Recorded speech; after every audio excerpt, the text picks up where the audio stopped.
చిన్నారులారా, మన ఛానల్కు మీ అందరికీ స్వాగతం.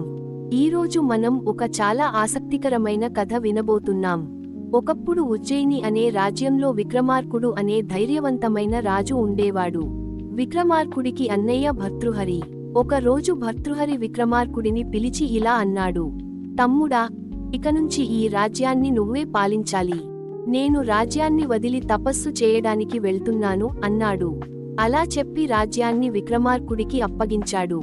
విక్రమార్కుడు చాలా మంచిగా రాజ్యాన్ని పాలించాడు. ప్రజలందరూ సంతోషంగా జీవించారు.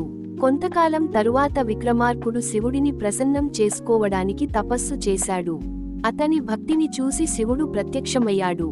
శివుడు ఇలా అన్నాడు: రాజా, నీకు ఏ వరం కావాలో కోరుకో. అప్పుడు విక్రమార్కుడు ఇలా అన్నాడు: ప్రభూ, నాకు ఎప్పటికీ మరణం రాకుండా వరం ఇవ్వండి.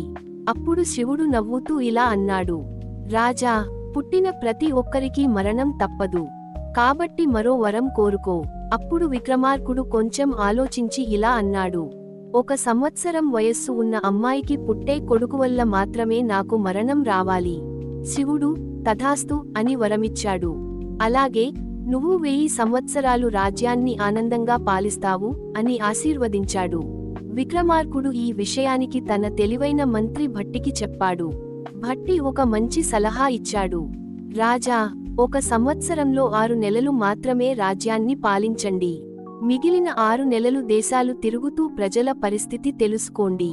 విక్రమార్కుడికి ఈ ఆలోచన చాలా నచ్చింది.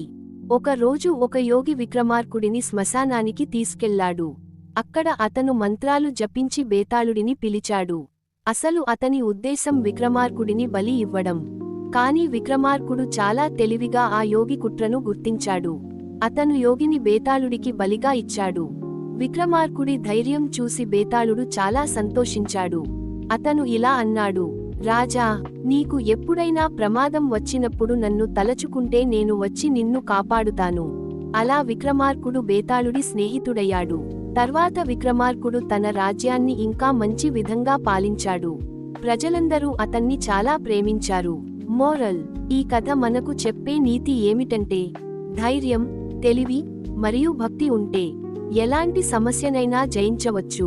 చిన్నారులారా, ఈరోజు విక్రమార్కుడి కథ మీకు నచ్చిందా?